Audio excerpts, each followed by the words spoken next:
تو اب جو عمران خان کے ہم نے 2 سوالات اٹھائے تھے کہ عمران خان کا پہلا بات یہ کہ جنرل عاصم منیر صاحب نے ان سے ملاقات سے معذرت کر لی ہے، وہ ملنا نہیں چاہتے، اس کی تصدیق خود جنرل عاصم منیر صاحب نے وہاں پر کر دی. اور دوسری بات جو یہاں سے انہوں نے جنرل قمر جاوید باجوہ کے کورٹ مارشل کا کہا تھا، تو یہاں پر جنرل فیض کے کورٹ مارشل کا کہا گیا. اب یہاں پر ہوئی نئی پیش رفت، اور نئی پیش رفت ہوئی ہے اس حوالے سے کہ کامران خان صاحب کسی تعارف کے محتاج نہیں ہیں. عمومی طور پر یہ کہا جاتا ہے کہ پاکستان کے اسٹیبلشمنٹ کے بہت قریبی سمجھے جانے والے صحافیوں میں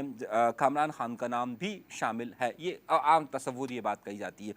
تو انہی کو جنرل فیض صاحب نے میسج کیا ہے. یہ بہت اہم نقطہ میں آپ کو بتا رہا ہوں، خود کامران خان نے اس بات کی تصدیق کر دی ہے کہ جنرل فیض صاحب نے ان کو میسج کیا ہے. اس میسج میں 3 اہم نکات ہیں.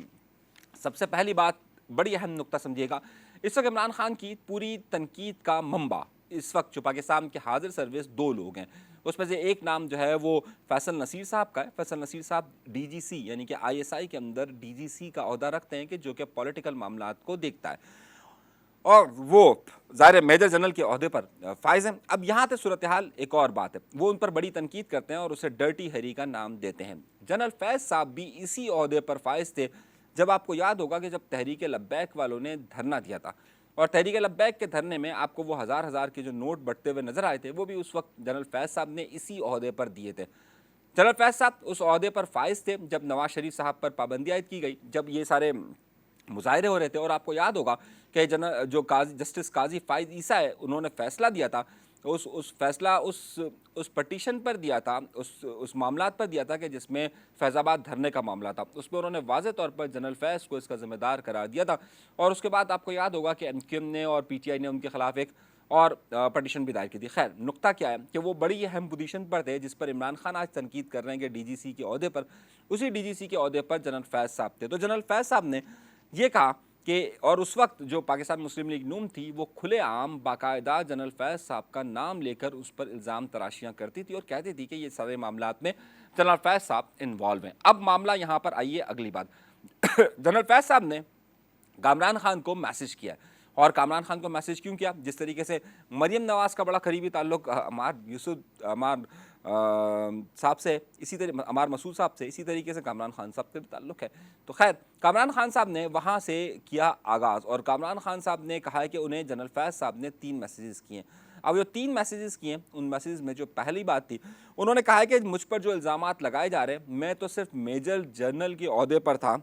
2017 اور 18 میں، اور میرے پاس اتنی طاقت نہیں تھی. یہ بات بہت واضح ہے، یعنی کہ اگر آپ جنرل فیض صاحب کی اس بات کو مان لیا جائے کہ جناب وہ DGC کے عہدے پر تھے اور ان کے پاس وہ اختیارات نہیں تھے، وہ صرف میجر جنرل تھے، تو پھر یہ الزام تو پھر کسی طور پر بھی جنرل فیصل نصیر صاحب جو کہ اس وقت DGC ہیں ان پر نہیں ہوتا، تو وہ بھی میجر جنرل ہے. ذرا نقطے کو سمجھیے گا. تو اس کا مطلب یہ ہے کہ اگر اس نے عہدے اتنے طاقتور نہیں تھے اس عہدے پر بیٹھ کر، تو اس وقت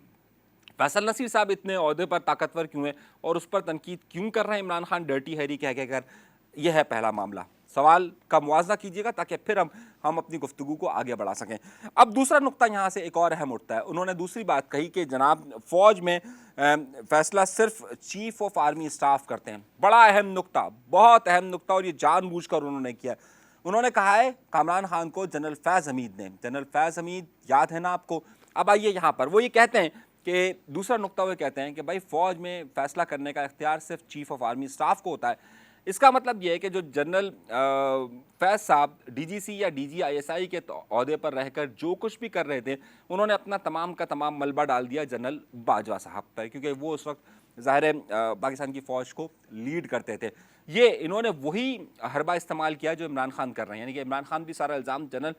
باجوہ صاحب پر ڈال رہے ہیں. اسی طریقے سے ظاہر فیض حمید صاحب کو عمران خان کا بڑا قریبی سمجھا جاتا ہے،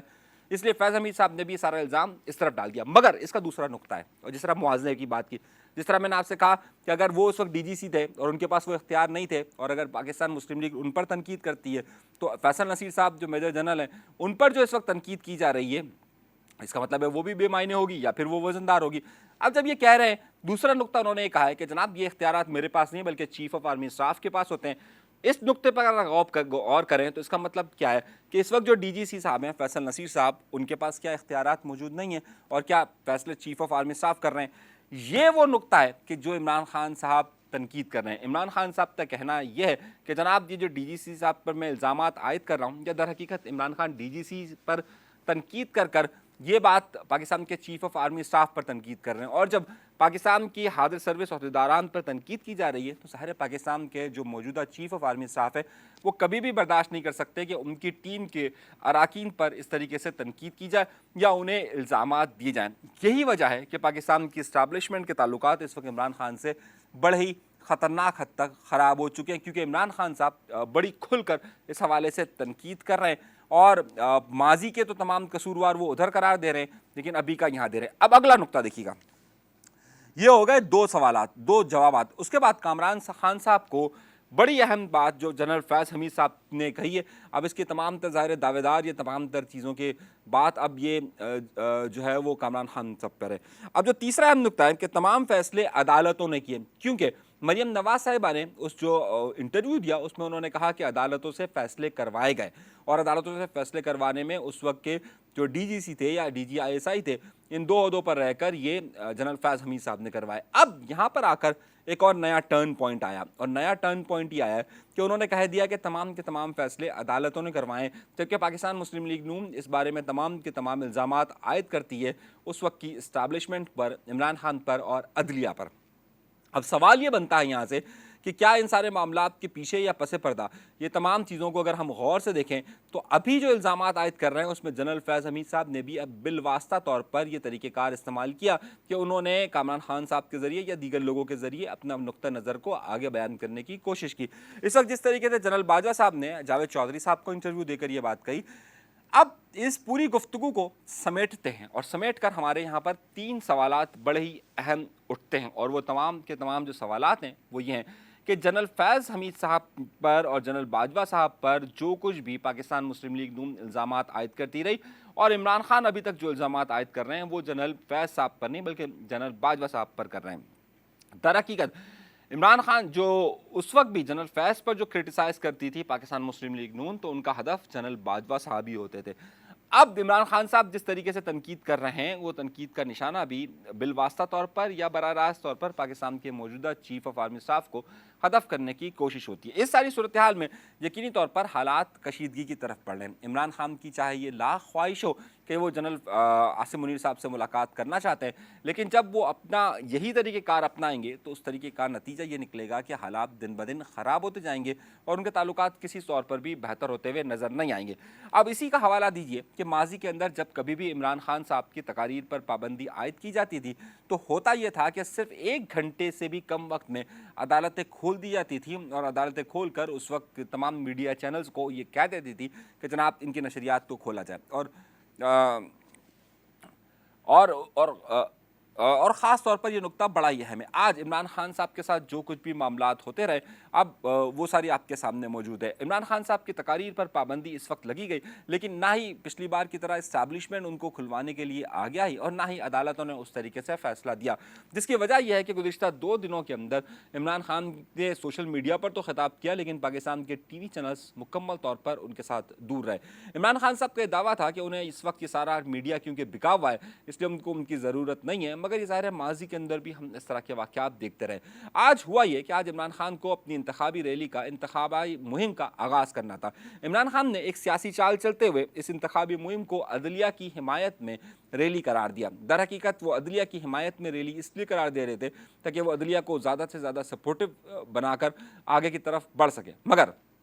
ہوا یہ کہ انہوں نے آج جو ریلی نکالنی تھی وہ زمان پارک سے داتا دربار تک نکالنی تھی، اور زمان پارک سے داتا دربار تک جو معاملات ہوتے رہے وہ آپ کے سامنے، یعنی کہ زمان پارک کے جانے آنے کے راستے بند کر دیے گئے۔ تحریک انصاف کے کارکنان کا پولیس کے ساتھ تصادم ہوتا ہے، تحریک انصاف کے کارکنان کا کہنا یہ ہے کہ ان پر حملے ہوئے، جبکہ پنجاب پولیس یہ موقف اختیار کرتی ہے کہ تحریک انصاف کے کارکنان کے پاس نہ صرف ڈنڈے تھے بلکہ جدید اسلحہ بھی تھا، جس کی وجہ سے ان دونوں کے درمیان تصادم ہوا، اور تصادم کے بعد ایک شخص جو ہے، ایک تحریک انصاف کا کارکن جو ہے وہ ہلاک ہونے کی اطلاعات ہم تک موصول ہو رہی ہے۔ تو اب یہاں سے ایک سوال اور اٹھتا ہے کہ اس کا واضح ثبوت یہاں پر یہ نظر آتا ہے کہ تحریک انصاف کو جس طریقے سے سابق مظاہروں کے لیے یا سابق دھرنوں کے لیے جس طریقے سے پاکستان کی اسٹیبلشمنٹ اور اس کے ساتھ ساتھ پاکستان کی عدلیہ کی سپورٹ حاصل تھی، آج کے دو واقعات کہ جس میں تحریک انصاف کے کارکنان پر عمران خان پر تقریر میں پابندی عائد کی گئی اور آج ان کو ریلی نکالنے نہیں دی گئی، اس سے واضح طور پر یہ شواہد ملتے ہیں کہ اب عمران خان کے لیے سب کچھ اچھا نہیں ہے۔